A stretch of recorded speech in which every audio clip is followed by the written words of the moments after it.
Good evening. Hospital का inauguration 22 को था, इसलिए वीडियो डाल नहीं पा रहे थे और अभी 2 दिन तो फिर रेस्ट में निकल गया। आज एक ओटी भी स्टार्ट हुआ, तो धीरे धीरे ये प्रोसेस चलते रहेगा। तो अब वीडियो स्टार्ट होगा बनाना, इसलिए कि मेरा ओटी तैयार हो गया। हम बोले थे जब ओटी बनेगा तो बोर्ड लगेगा यहाँ पे और फिर वीडियो बनाएंगे। आज का जो टॉपिक है शॉर्ट टॉपिक, लेकिन अभी क्या ना फ्रिक्वेंट हमको केस मिल रहा था, इसलिए हम इसको सोचे कि आज डिस्कस करते हैं। जो अभी टॉपिक है आज का वो एपिस्टेक्सिस।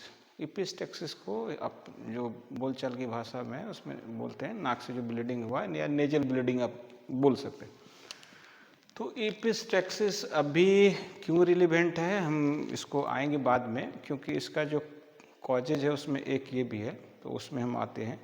तो नेजल ब्लीडिंग जो है इसमें जानना क्या है, ये 2 साइड से होता है। जैसे ये अगर नाक का एरिया है तो एक साइड होता है जिसको एंटीरियर ब्लीडिंग बोलते हैं, एक साइड होता है जिसको बोलते हैं पोस्टीरियर ब्लीडिंग।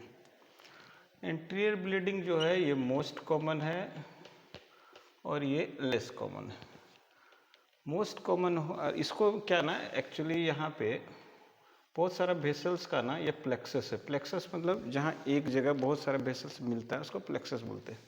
जो एंटीरियर ब्लीडिंग होता है इसको बोलते हैं, इस एरिया को बोलते हैं लिटिल्स एरिया। ये लिटिल्स एरिया है। और यहाँ जो प्लेक्सस बनाता है उसको बोलते हैं कीसल प्लेक्सस।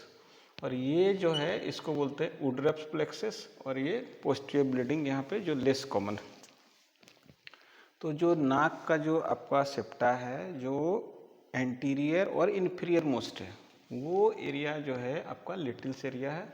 और मोस्ट कॉमन ब्लीडिंग जो है इसी साइड से होता है। अब जो कॉजेज है ये तो हो गया टाइप्स एंटीरियर पोस्टीरियर। जो कॉजेज है, कॉजेज भी अभी का जो हम बताते हैं, आप इसको एज वाइज कर सकते हैं, अर्ली एज में, मिडिल एज में, एल्डरली में। और अगर एज वाइज नहीं करना चाहते तो आप मोस्ट कॉमन से लिस्ट कॉमन में आप जाके बता सकते हैं कि मोस्ट कॉमन ये है, लिस्ट कॉमन ये है। तो उस अनुसार तो हम वही करते हैं, मोस्ट कॉमन से लिस्ट कॉमन की ओर जाते हैं, जिसमें आपको एज भी हम बताते जाएंगे कि एज भी अगर आता है उसमें तो एज फैक्टर भी बताते जाना। तो मोस्ट कॉमन है even in all age groups, मतलब चाइल्ड में भी हो सकता है, मिडिल एज में मतलब एडल्ट में भी हो सकता है, एल्डरली पीपल में। जो मोस्ट कॉमन है वो है ट्रॉमा, और आपको मिलता भी होगा। जो मोस्ट कॉमन है वो ट्रॉमा है। बच्चा में अब जो और कॉमन है वो है आपका फॉरेन बॉडीज। नाक में कुछ चला गया और सेप्टम इरिटेशन हुआ, उससे हो सकता है। जो अभी कॉमन आ रहा है ना, क्यों इस टॉपिक को सेलेक्ट किए थे आज के लिए, जो अभी कॉमन आ रहा है वो है आपका ड्राई वेदर। नाक जो है ना वो सूखते रहता है, और सूखने की वजह से क्यों मुकोसा ड्राई हो जाता है ना, अगर थोड़ा सा भी उसमें टच किया आप नाखून से, बच्चा लोग हमेशा नोज पिकिंग करता है, या डिजिटल हैंडलिंग आप बोलिए उसको, अगर वो अच्छा नहीं लगे तो अगर उंगली से आप नाक में छेड़छाड़ किए और वो ड्राई मुकोसा है तो फट के ब्लीड कर जाएगा। तो अगर बच्चा में आता है तो हम लोग क्या देखते हैं, सर्दी खांसी के बाद कहीं क्रस्ट तो नहीं है। क्रस्ट अगर है और बच्चा उसको रिमूव किया, ब्लीड कर जाएगा। तो जो मोस्ट कॉमन है तो ये है। उसके बाद में आपका dry weather, dry condition, allergy, rhinitis, सर्दी खांसी जिसको बार बार होगा। एक बहुत अच्छा है, ये डीएनएस है, डिविएटेड नेजल सेप्टम। ये बताते हैं कि इसमें क्या मजेदार है, नेजल सेप्टम। और इसमें क्या कॉमन है हम बताते हैं। डिविएटेड मतलब एक साइड वो किसी साइड में डिविएट कर गया, ठीक है। अब ये क्या हुआ कि इधर का एरिया कम रूमी हुआ, इधर अब मान लीजिए कि क्या है ना, ये एक्चुअली होना चाहिए इधर इसको स्ट्रेट, और ये हो गया ये। तो ये जो एरिया एक्स्ट्रा हुआ ना, इस पर क्या हुआ, म्यूकोसा पूरा टाइट है। आप इसको ऐसे समझिए, अब कोई ढोल देखे होंगे, उसको अगर टाइट स्ट्रेच करके अगर पीटिए तो ज़्यादा फटने का चांस है बनस्पत की वो हल्का लूज रहे तो ये जो एरिया होना चाहिए इतना ही, ये एरिया इसके कर्वेचर के कारण बढ़ गया, और जो सरफेस एरिया होता है इस एरिया में क्या हुआ, म्यूकोसा हमेशा टेंस रहता है तो ब्लीड करता है। ENT वाले हो सकता है कुछ और दे, बट साइंस के अनुसार मेरा तो ये, अब कहीं हम पढ़े नहीं थे कि DNS में ड्यू टू ये होता है, लेकिन साइंस के स्टूडेंट हैं तो अपने रीजनिंग के अनुसार यही होना चाहिए। नहीं तो अगर कोई वीडियो में अगर कुछ उस तरह का आपको कमेंट लगे, कहीं कुछ देखे होंगे, कुछ सुने होंगे तो हमको बताइए, फिर हम भी बताते हैं उसको कि सही क्या है। तो एक हो गया DNS।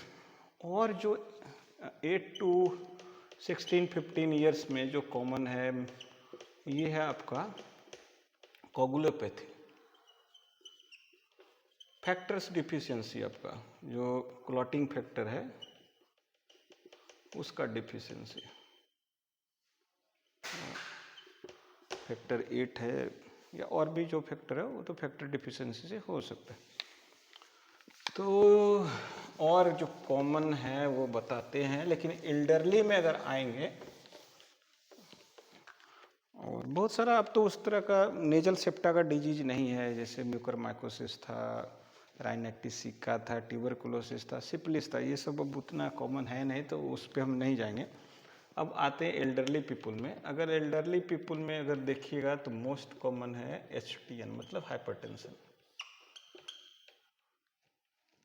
पॉलिप दोनों एज ग्रुप में हो सकता है, बच्चे में, बड़े में, लेकिन पॉलिप में जब तक आप छेड़िए नहीं तो नेजल ब्लीडिंग तो नहीं होता है, कम होता है। तो एल्डरली में STN, उसके बाद तो मैलिग्नेंसी ही एक होता है।